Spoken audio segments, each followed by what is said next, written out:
Well, it's 2 days after the election, and yesterday I had a really hard time trying to pinpoint why I don't think I've ever felt more heartbroken and hopeless as I do now. There have been a lot of times in my life when I've been disappointed, when I've been depressed, when I've been angry, but I have never felt these things to the depth that I felt yesterday. But I gave it some thought and I think I figured it out. The reason I'm so heartbroken, destroyed, and absolutely disgusted with the results of this election is that it invalidates everything I have ever been taught about how I should live my life and everything I've tried to teach my kids. So it's an absolute betrayal to realize at 57 years of age that when it comes really down to it, over half of this country really doesn't value the notions of being kind, being generous, loving your neighbor, being accepting, having empathy, showing understanding, being truthful, being ethical in business, being sensible and level headed, not being a bully, not being selfish, and not being a total asshole. And because I've been taught these things my entire life, it's really easy for me to see that Donald Trump is a vile and despicable human being.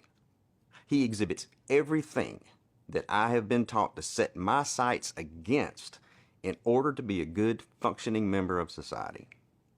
But now, over half our country supports this person and believes that he's the one who's going to make America great. Well, hey, here's a secret.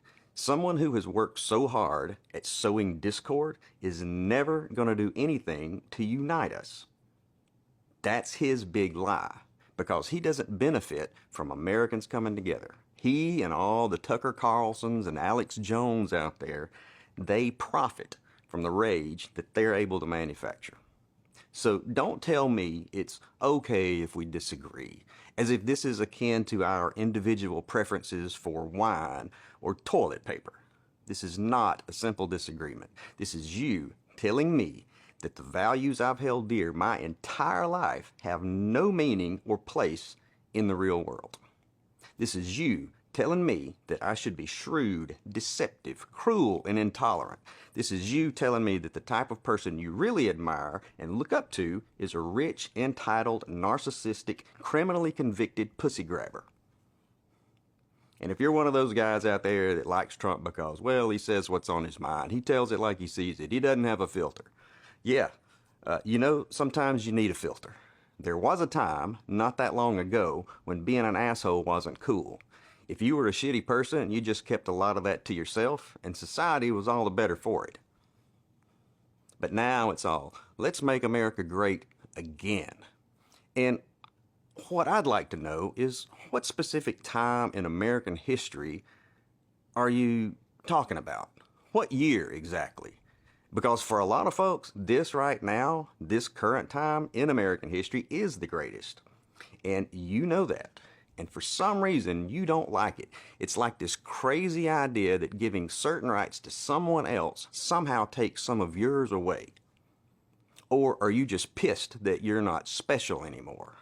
And so you can feel special again, you'll be more than happy to drag us all back 70 years when our black brothers and sisters had to drink from separate water fountains, or back when if you were non-straight, you had to stay in the closet.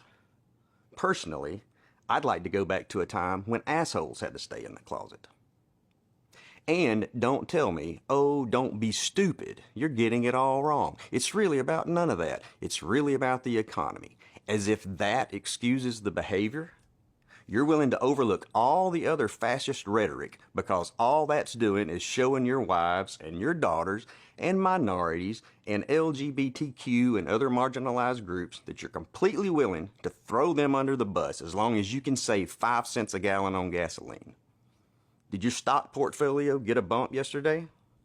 Well, good for you. Maybe you can sit offshore on your new boat and watch this country burn to the ground. The reality is that as a country, we had the opportunity to take the high road, to stand for something higher than our basest instincts, to stand for equality and fairness, to stand for the overall good of everyone. but over half of y'all kept us from taking it. And the whole world was watching. And you know who else was watching? Your non-white friends, your non-straight friends, your wives, your kids, your daughters. So to anyone who actually does claim to value those higher ideals, you know, the ones I mentioned earlier, the ones we were taught as kids in Sunday school. Yeah, Christians, remember Sunday school? If you claim to hold any of those same values, but are at the very same time enamored with Trump and perfectly pleased with the outcome of the election, me and millions like me deserve a fucking explanation.